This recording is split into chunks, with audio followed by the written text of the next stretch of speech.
everyone, today we're going to be talking about the role of the financial markets by Marissa Frady. So what is a closed economy? A closed economy is an economy that does not interact with other countries' economies. This means the net exports equal zero. So no current economies have a closed market economy, but North Korea is similar by having a command economy. A command economy is one where the government heavily enforces no trading and they restrict trading and they restrict economic interactions with other countries. So in a closed economy, the identity between the national savings and investment holds. What is an open economy? An open economy is when an economy interacts with other countries' economies. For example, the US. So when the money is exchanged between countries, there can be a capital outflow or a capital inflow. Some formulas include, if the inflow is greater than the outflow, this is called the net capital inflow. If the inflow is less than the outflow, this is called the net capital outflow. If savings private plus savings public plus net capital inflow equals investments. If the net capital inflow increases, then the supply of loanable funds also increases.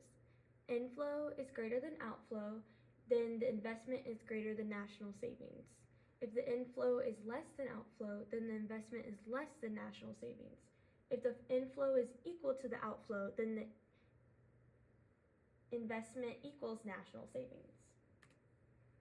Some determinants of savings include wealth, so the rich save a bigger portion of their income, current economic conditions, expectations about future economic conditions, uncertainty, borrowing constraints, social welfare policies, and culture. Some determinants of investments: expectations about future profitability of current investments, uncertainty, and changes in the government budget deficit. And here are some graphs that I would like to show you to provide examples. So the one on the left is going to be a shifts of investment.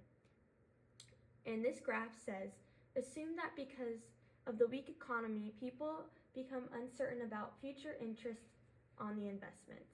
How would this change affect the market of loanable funds? So we know that when people are uncertain, this is a determinant of investment.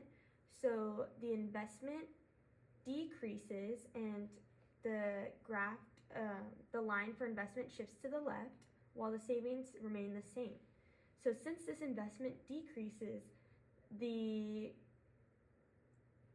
equilibrium also decreases and the quantity of loanable funds decreases, as well as the interest rates. Now we're going to look at shifts of savings. So assume that the number of weeks for which unemployed are eligible for unemployment compensation has increased from 26 weeks to 40 weeks. How would this change affect the market for loanable funds? So the savings will decrease while shifting to the left, while the interest rate rises. And this means the equilibrium will also decrease because the quantity of loanable the quantity of loanable funds shifts to the left. And when I mean that the increase in the equilibrium decreases, I mean that in the sense of the quantity of loanable funds, but the interest rate increases, so you will ultimately get this point right here. So I guess you could say that is technically higher than the equilibrium point before. Thank you.